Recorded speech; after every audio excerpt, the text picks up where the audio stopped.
उत्तराखंड की पहाड़ियों के बीच बसा एक छोटा सा गांव हरियलपुर, जहां हवा में मिट्टी की महक है और जीवन में आशा की चमक।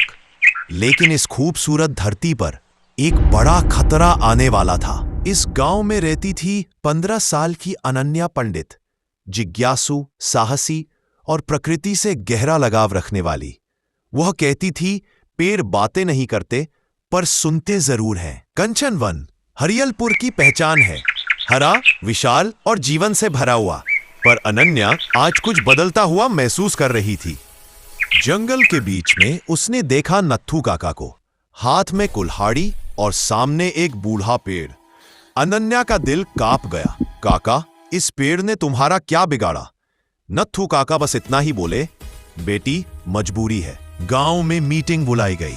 शहर की कंपनी टेरा माइंस ने बादशाह जैसा वादा किया, नौकरियां, सड़कें, विकास। लेकिन अनन्या के दिल में सवाल उठे, क्या विकास का मतलब जंगल का विनाश है?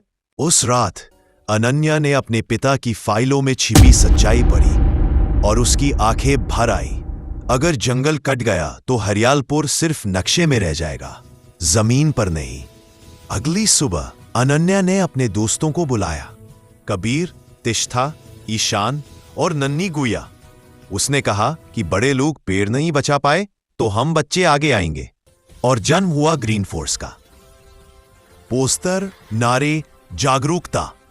बच्चों ने पूरा गांव हिला दिया। पेड़ लगाओ, जीवन पाओ। हर तरफ एक ही आवाज गूंज रही थी। लेकिन लालच के पहियों को रोकना आसान नहीं था। भारी मशीनें कंचन वन में घुस आईं, जैसे जंगल की सांस घुटने लगी हो। अनन्या आगे बढ़ी और एक पेड़ से लिपटकर चिल्लाई, इसे काटना है तो पहले मुझे काटो।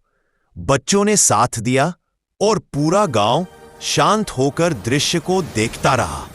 और तभी आसमान काला पड़ा। तेज हवाएं चली, बिजली गिरी, जैसे प्रकृति खुद कह रही हो, बहुत हो गया, मेरे बच्चों को मत छुओ।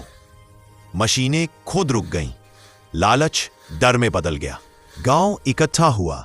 अनन्या ने आंकड़ों के साथ भविष्य की भयावह सच्चाई समझाई और गांव ने एक मत होकर कहा, पेड़ नहीं कटेंगे। उस रात विराज कपूर अकेले सोचता रहा। उसे याद आया बचपन का वो जंगल जो आज सिर्फ राख बन चुका है। सुबह वह अनन्या के पास आया और बोला, मैं गलत था, मुझे माफ कर दो। कुछ महीनों बाद हरियलपुर ने पहली बार मनाया हरित उत्सव, जहां हर परिवार धरती मां को एक पेड़ समर्पित। धीरे धीरे कंचन वन फिर जवान होने लगा। नदी फिर से बहने लगी। पक्षियों ने लौटकर गाना शुरू कर दिया।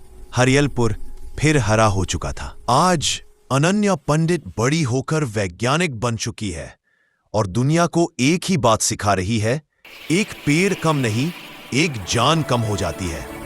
पेड़ बचाना सिर्फ प्रकृति को नहीं बचाता, ये हमारा भविष्य बचाता है।